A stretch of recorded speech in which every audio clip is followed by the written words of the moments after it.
Yesterday we also heard Mr. Adani, we heard Avada, we heard other companies tell us how they will invest in this state in batteries, which will be pumped storage, and in solar to create an integrated energy system. So there are enormous prospects here.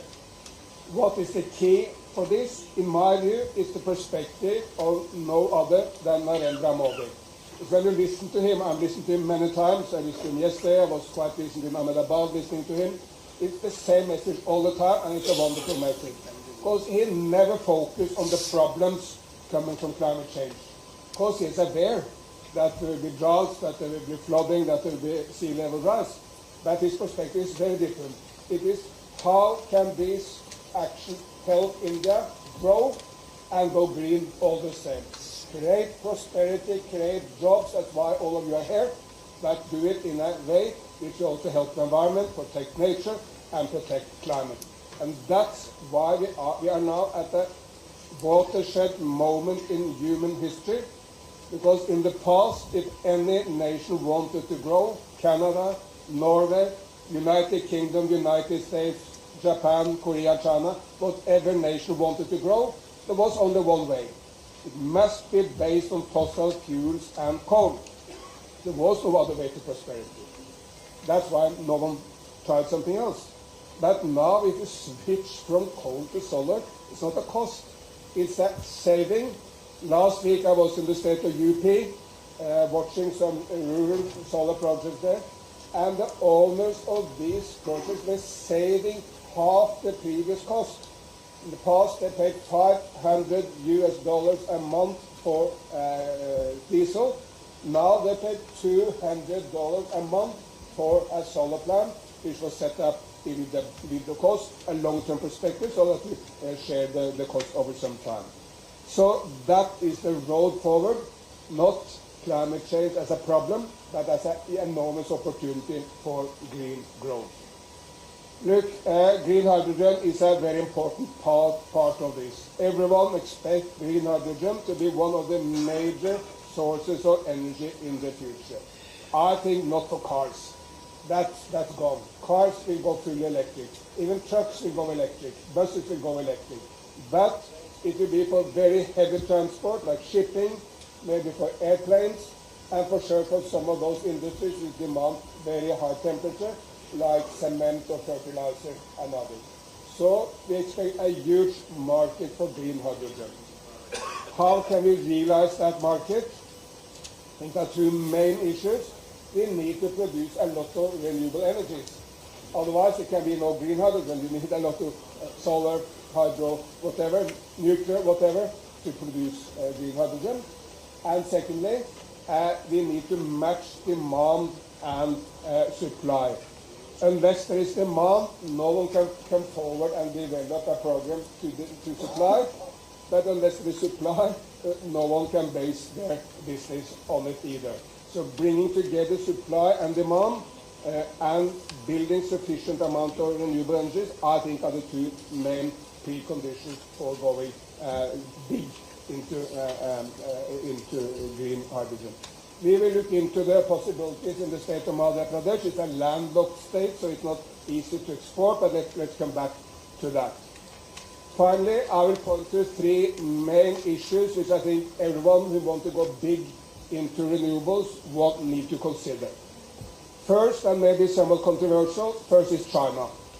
Because China is also totally dominant in every green sector. People in the West are not aware, but look, last year China developed 300 gigawatts of new solar energy.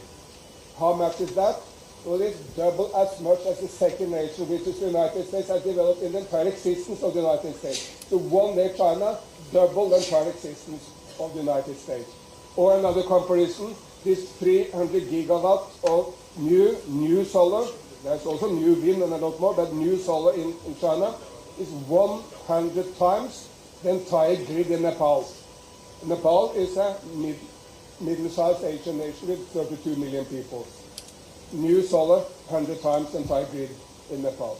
And whatever you look to, green hydrogen, solar, wind, electric batteries, electric cars, metals, China is totally dominant. What is the message from that. Every nation who wants to go solar needs to consider its relations with China. How to, in my view, compete with China and collaborate with China. How to find the right balance between the two. I mean, Prime Minister Modi wants jobs in India, understandably so, make it in India. We want India to flourish, but it will be much more costly and less components are coming in from China. The solar panels I saw in UP, the basic was made in China. So this balance between competition with China and collaboration with China, I think not just India, the West, everyone must consider that matter. Second issue is land. All sorts of renewable energies demand a lot of land. This may put the state of MP in a favorable spot. Look in Bihar or in UP, there is hardly any available land for, say, a solar plant. You can put solar plants on rooftops, you can put solar plants in the agriculture field, but you cannot make any big solar plants. Gujarat is very well suited for that because they have a huge salty desert where there is nothing else. Gujarat is now building the biggest, largest solar plant in the entire world, in Kavda. But MP is in a favorable spot here because it's a big state.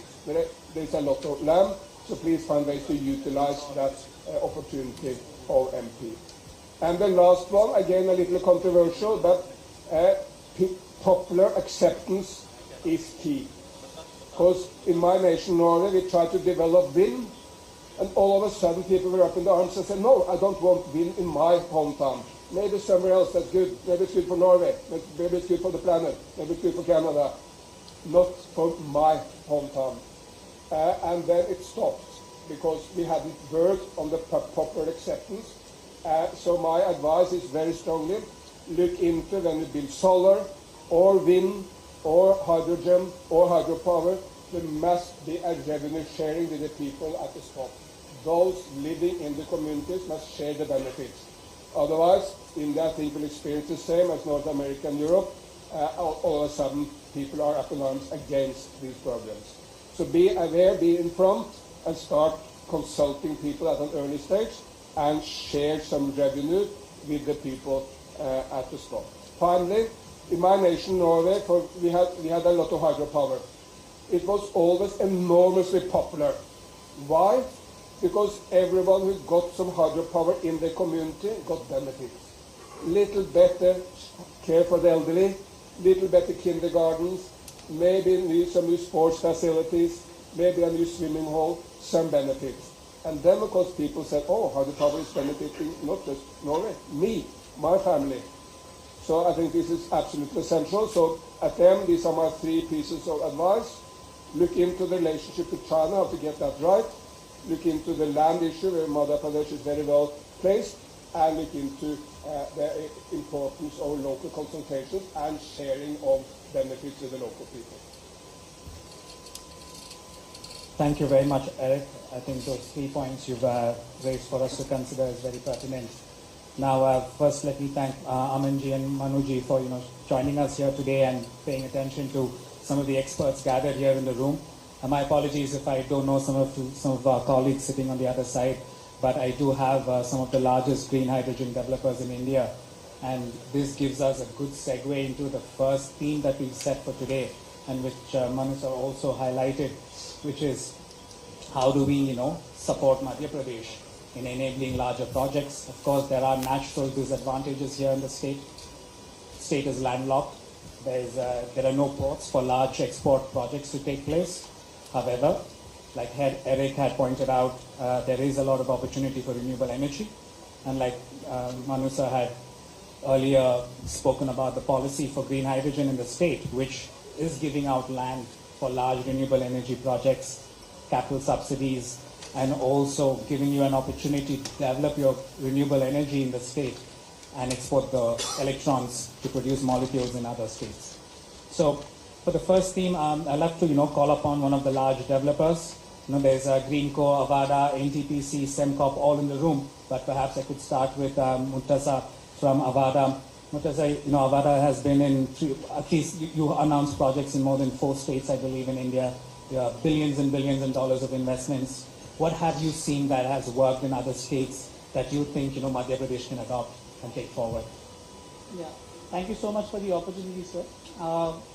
As we have a couple of projects already off the course in India currently, we have 4.5 MTPA project coming up in Odisha in Gopalpur port, and 1 MTPA coming up in Maharashtra, which is very close to Dighi.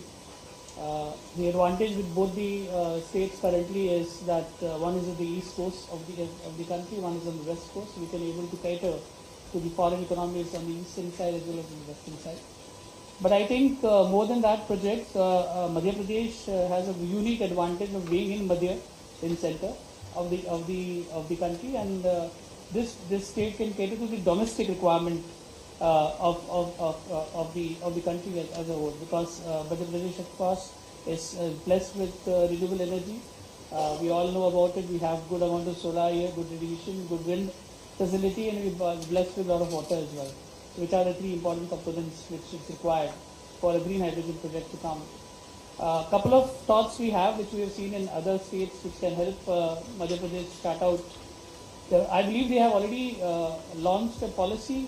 They are in a draft stage, and maybe it's a very appropriate time when we can mention some of our requirements, which we see in the other states, which Madhya Pradesh can basically implement. One clarity which other states. The policy has been finalized and issued. Yes. So one thing which is very important is the capital subsidy, because we all know green hydrogen is currently in the same stage which was in solar power in 2010, and that time the tariff given was 16 rupees, 17 rupees a unit, which is over the period of time was brought down to 2.5 rupees. Yourself is procuring power at the lowest cost, I believe, in the RE right now, and that has happened because 17-18 rupees was given to this sector in 2010. The visionary vision of Mr. Narendra Modi, because Gujarat was the only state which was buying power at that tariff. So that kind of impetus is required for this for green hydrogen as well in 2025, and capital subsidy will play a very big important role, because we need to compete nationally as well as internationally. That's something which needs to be given a thought. Second thing which is very important is energy banking. And if you want to have a green hydrogen, it requires green molecule. And we all know there are constraints with the RE. Of course, the batteries and pump storage will help. But we will need some amount of energy banking anyways to support the production cycle of the entire plant. Because electrolyzers are something which cannot be turned on, turned off. Of course, they have some limitation in terms of we can run them at 70%, 80% of the capacity. But it will require power. And if you were to match the definition which is there in green hydrogen, of course, there's a lot of debate which is happening in terms of what you call a green hydrogen molecule in Europe versus what is considered in India. There's a difference in definition itself. So what is required is some amount of certainty from the energy banking per se, so that even if you want to sell this molecule outside, we are compliant with the requirements of international norms. So we recently have got banking, and Odisha is basically one state which I believe is taking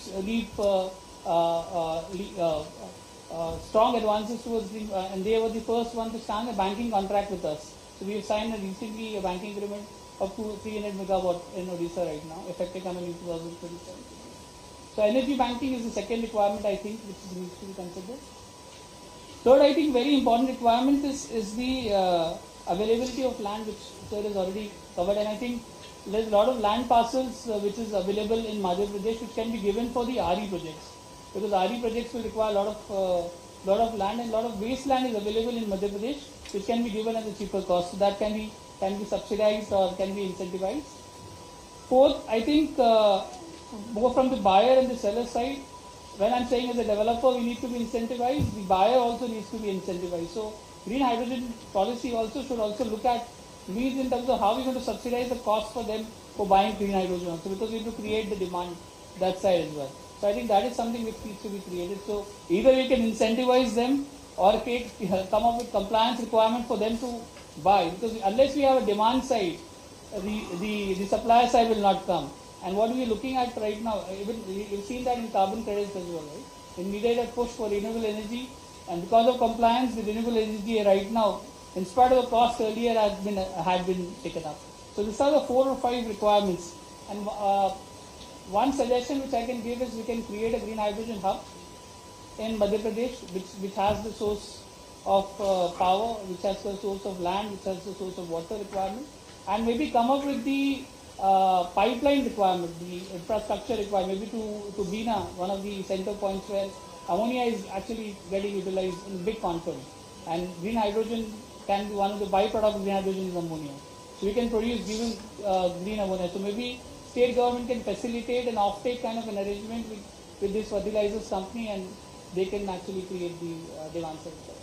Thank you, sir. Thank you very much, Murtaza. What if we pose some questions and we anyone to answer? So one question that we have, because I said we are keen to know more, is that when you talked of the ramping up and ramping down in terms of how many the electrolyzers are functioning, what would be the ramp up and ramp down that would be possible with electrolyzers? Manish, if you could take that. So from our perspective, we are the electrolyzer manufacturer. So when we talk about ThyssenKrupp Nucera as a electrolyzer manufacturing, we can turn down right up to 10% to 100% or 120%. So we have to look at the profile.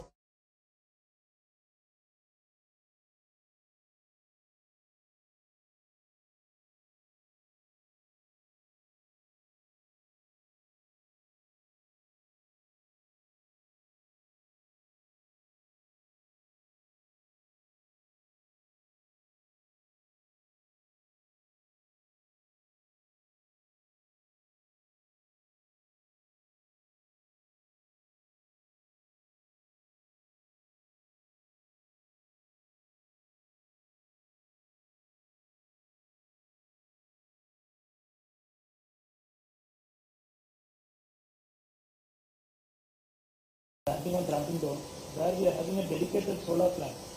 So, solar plant. So, in which we need to generate electricity. So, what will happen in each and every morning at 7 o'clock the sun starts. So, we cannot able to start the electrolyzer. So, we have to wait for up to 8 o'clock. So, in between 7 to 8, we have to slowly ramp up and ramp down.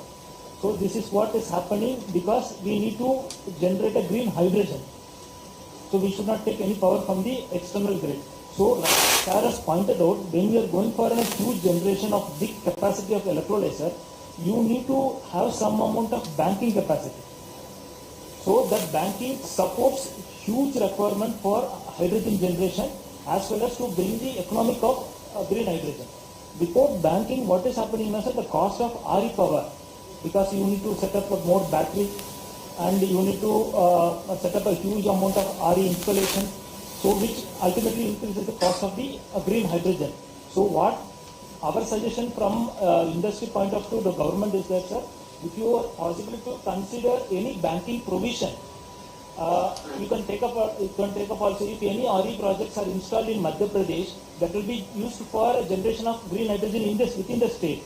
You can provide certain amount of banking facility and incentive, so that will help the industry to reduce the cost of green hydrogen, that will benefit to the consumers ultimately. So if we have a policy, I do not know whether this works, but if you are an ST customer and if you say want green power, then you can get green power by paying, I think, 56 paisa per unit more. And that can be tailored. I mean, you can say that you want green power from, let's say, 15th of February to 24th of March, any period, not one full month. And you can also say that you want a certain percentage, you want 40% or 60% or 70%, etc. So, I mean, do you think such a small premium over the prevailing price, HT price, do you think that makes sense, or do you think it? Sir, ultimately what will happen, sir, if you are seeing the very close monitoring of the tariff component, in each and every state, HT tariff comes around 7 rupees or 7.8 rupees later. So if you calculate that particular cost for the green hydrogen, it will be very huge. It crosses more than 500 rupees per kg of hydrogen. So that is what the developer, what they will do, they will set up their own RE plant and battery energy storage capacity. So to compensate the huge cost, so we are seeking some amount of compensation in terms of capital subsidy as well as the banking provision, so that my cost of green hydrogen will come down. So what you suggested, sir, rightly pointed out, like if it is a small project which is going to come and which is going to use the DISCOM network as well as the state utility network, then that particular cases it will be helpful for a small size of electrolyzer or green hydrogen production. Thank you.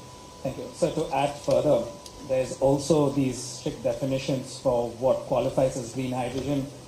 And this is where I think the challenges come into play, because if you are building something that complies with the EU definition of green hydrogen or with the Indian definition of green hydrogen, your renewable energy has to be set up new, or it has to be set up in the last 1 year or 2 years, right? So this is one of the other challenges. With the banking aspect, there's also emissions. Because you're doing green hydrogen to reduce emissions, but when you bank it in India's grid, which is the most carbon intensive grid amongst the large grids in the world, you will not meet these requirements that the EU has set forth and India in turn. But the Indian green hydrogen scheme is out for consultation, which it is due to be launched early next month. And if you comply with the Indian certification scheme, you will comply with the EU RFNBO as well.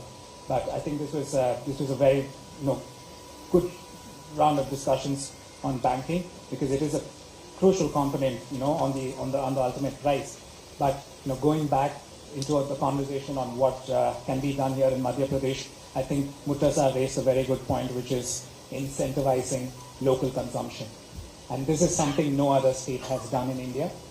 And even MNRE has stayed away from doing it because the industry was not set up. So if there are state-owned facilities, incentivizing them to offtake green hydrogen or putting in penalties for using carbon-intensive products could be a way. So I would have a connected question.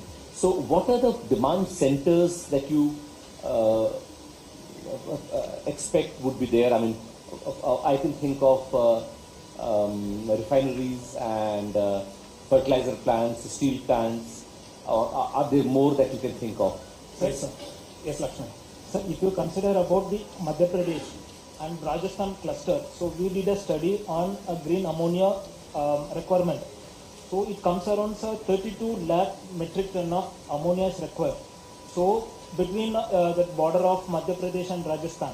So if you are seeing that particular cluster and setting up a green hydrogen and ammonia project, that will be very much helpful for Madhya Pradesh.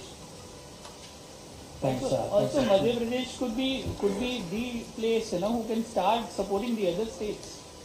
As it is the center of the country, you can start on the support the northern side, on the southern side, where RE energy is not absolutely available. So you can use the geographic location of Madhya Pradesh to the good effect here in terms of So you when you talk of green hydrogen and green ammonia, so I mean that will be ammonia made using hydrogen? Yes, sir. It's one of the derivatives of green hydrogen. Hydrogen and nitrogen. So doing ammonia synthesis through HB process or other process, you can able to generate ammonia, sir. So your plant manufactures both green hydrogen and green ammonia? Yes, it should be. And what are the customers for that? Sir, fertilizer industry. So which ultimately they will produce urea out of from ammonia. So that is a main component of ammonia production in that particular cluster. So you transport from Ladakh, where do you transport from? No, sir. So to answer your question, I think this is pertinent for everyone else gathered in the room as well. If you're not aware of green hydrogen, the largest consumer today of hydrogen is refineries. Mm-hmm. They consume 80% of India's consumption of grey ammonia. The rest is in fertilizers. The other sectors that could come in to utilize green hydrogen and derivatives, the biggest one will be sustainable aviation fuels and marine shipping fuels. They will account for nearly 20% of green hydrogen demand by 2030. The other sectors, which are low-lying fruits, include steel making, where you replace all the thermal use in the steel making process with hydrogen, cement, and you have mobility as well, heavy truck, buses. So, to go to your question, perhaps Naveen can elaborate on some of the other sectors that Madhya Pradesh can look at. You mentioned some of the points already that I wanted to mention, but See, Madhya Pradesh being, as Arik said, it's landlocked. So the biggest challenge is for the transportation of green hydrogen, and it's not green ammonia as well. The sustainable aviation fuel is a very big market which you could catalyze to get done in the state of Madhya Pradesh. Also, the manufacturing of the transportation equipment itself, the containers, the cylinders, several such balance of product systems could be enabled in the state of Madhya Pradesh. And for it to happen, sir, an integrated policy integrating green hydrogen with other renewable aspects, probably you could, we have a policy, I know, but it could be further strengthened with the right incentive structure for not only the manufacturers and